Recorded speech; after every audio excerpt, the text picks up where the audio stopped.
It's a little bit of an chart. I'll go through this step by step, so it's not as imposing of a wall of words here. But just in my understanding of attribution improved significantly once I understood the history of how these technologies evolved. It's a little bit of organic evolution based on what the industry was seeking at that time, right? I remember being in 2007-8 timeframe when I was inside an agency called Dentsu, and I was in the search business unit. I wrote a bidder for search, and it was all click-based media.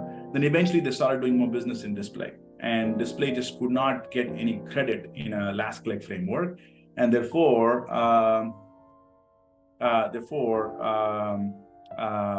multi-touch attribution was born. They said, dude, figure out some way to give more credit to like display, because we can't sell any more display because last click is not giving us any credit. So I was like doing first click attribution, first impression attribution, data-driven attribution, all that stuff I was trying, because it's a way to support the agency's desire to sell media, right? So I once I understood some of the yin and yang as to how these things get implemented, I got a better understanding of how to think about attribution. So this also helps you think about the space today and why these techniques are popular today. Okay, so marketing mix modeling. This is the oldest of the techniques. Okay, the story is that this is an anecdote, so I can't give you any references here, but it was very popular in CPG. So Coke and Anheuser-Busch and all the CPG companies are the first ones to adopt marketing mix modeling, going way back in the 80s and 90s.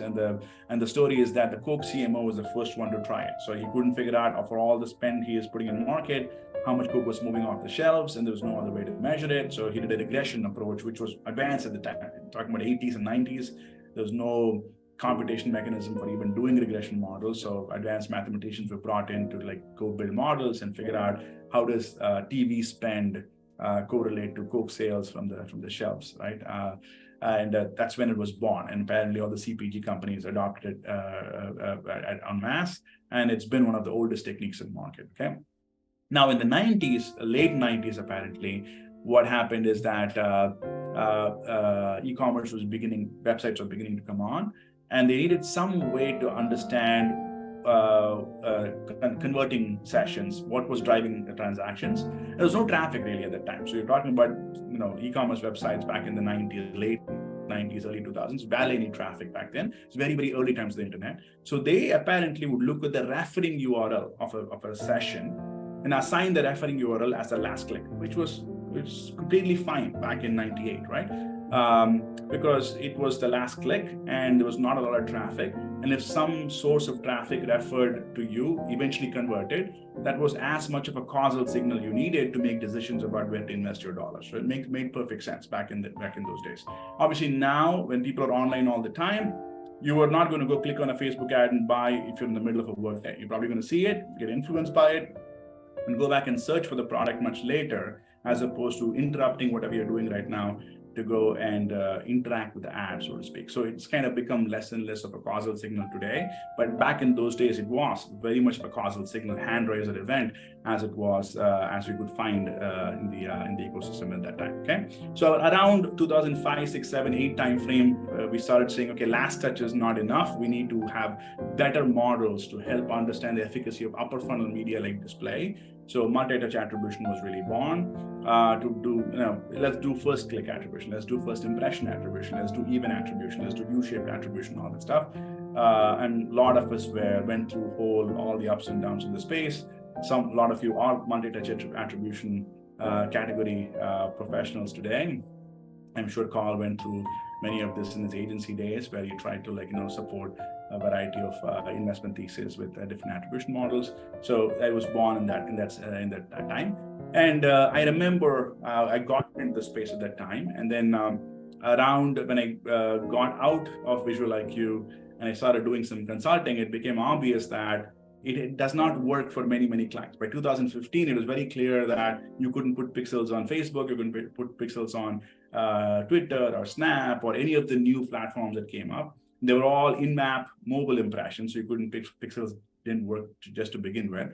Log files was becoming sort of taking away from the space. And therefore, out of necessity to put food on the table, I started doing incrementality, and I could see a lot of clients are beginning to do geo testing and design of experiments in different places. So it was beginning to become a space in the early 2015 time frame, and eventually, what happened is that it became more and more of a sort of a practice in the industry. Okay. What's also happened is that there is, I would say, 2000s to 2020 is when there was an explosion in media mix modeling, because a lot of open source libraries right now, like Facebook Robin, Google GCI, Google Causal Inference, Facebook Prophet, bunch of other MMM libraries are now open source. So MMM used to be the science that was it required a fair amount of both data science and analytics interpretation. Like somebody like Karl would have to interpret the media mix models for you, right? And that's still true, But the data scientists required to be able to build these models, that requirement has dropped significantly because of the availability of open source models today, right? And Karl, did you have a point? Yeah, I was just going to mention, like, we used to build these with a program called Staff, which at the time was inexpensive per person software. I think it costs around $10,000 a year per user. And if you have a whole team building out these models for your various media clients, it just adds up. And everything that Don mentioned, it's like now you go to places like Towards Data Science, and it's not just Robin. Robin's nice, but also their packages in Python, which are very fast to adopt and implement and run. And then, the articles make it sound extremely simplistic for automatic variable selection, automatic variable transformation selection. And so it's interesting to see what's out there. What's out there? Yeah. It's moving very fast too. Somebody was joking in the last conference I went to, if you throw a stone in New York, you're going to hit somebody who's doing a media mix model right now, right? There is so much media mix modeling work happening all over the industry. So it's getting democratized at a breakneck speed.